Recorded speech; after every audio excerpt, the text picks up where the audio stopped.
এখন আপনারা দেখতে পাচ্ছেন হচ্ছে দাদা আমাদেরকে মাটির জিনিস কিভাবে তৈরি করে সেটা প্রথম থেকে দেখা হবে। প্রথমে এই মাটিটা, এটা এঁটেল মাটি না দাদা? এঁটেল মাটিটা বসানো হয়েছে, এই যে মেশিং এর সাহায্যে হাত দিয়ে একটা শেপ তৈরি করা হবে। শেপটা যতক্ষণ পর্যন্ত অ্যাকুরেট না আসে ততক্ষণ পর্যন্ত করতে থাকবে ওনারা। দাদা এই শেপটা কতক্ষণ পর্যন্ত করবেন? মানে যতক্ষণ পর্যন্ত এটা শেপ না আসে না? আচ্ছা,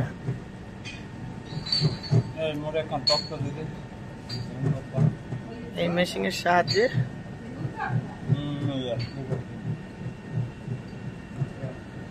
দাদা এখন বানাচ্ছেন কি? আতল বানাচ্ছে। আতলে শেপ করা হচ্ছে। প্রতিদিন দাদা কিরকম জিনিস বানাইতে পারেন আপনি? মনে করেন হচ্ছে সারাদিনে কয়টা আনুমানিক? 200 বানাইলে মালিক পাই হচ্ছে 170 টাকা, আপনি পান হচ্ছে 100 টাকা না? এই যে আতলে শেপ তৈরি হয়ে গেছে, আর এগুলো সব এঁটেল মাটি দিয়ে তৈরি। আর একটা শেপ তৈরি করা হচ্ছে।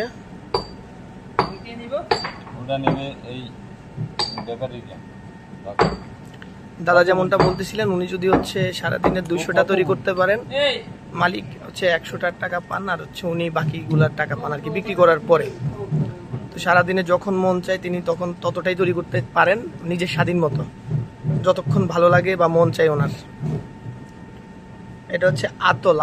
আমরা অবশ্য অনেকে, হ্যাঁ আতল আমরা, এটা তো হচ্ছে দাদা ওই যে ভাতের ইয়েটিয়া রাখে, যে মাঠটা রাখে ওইটা না? ও আচ্ছা, হালিমের জন্য। এগুলো হচ্ছে ঢাকা সব জায়গাতে যায় না আপনাদের মাল? ওনাদের মাল হচ্ছে 64 জেলাতেই যায়। এটা হচ্ছে ডালমারা গ্রাম। মালিকের নাম কি? আপনার নাম কি জানেন দাদা? পিয়াস পাল। মালিকের নাম হচ্ছে পিয়াস পাল দাদা। এটা দিয়েও কি আতল তৈরি করেছে না দাদা? এটা হচ্ছে এটা দিয়েও আতল তৈরি করেছে। তার মানে একটা মাটির অংশ দিয়ে কয়টা বানাইতে পারেন টোটাল? 3টা? বেশি মাটি ফেলাইলে বেশি হয়, কম মাটি ফেলাইলে কম। আচ্ছা।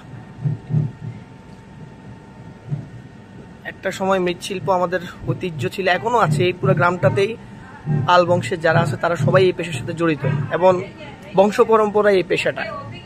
এবং এটার মার্কেট বাজার ওরা মাসে হচ্ছে প্রায় 5 থেকে 6 লক্ষ টাকার জিনিস বিক্রি করে, আর প্রোডাক্ট তৈরি করে হচ্ছে প্রায় 30-35 হাজার। এই যে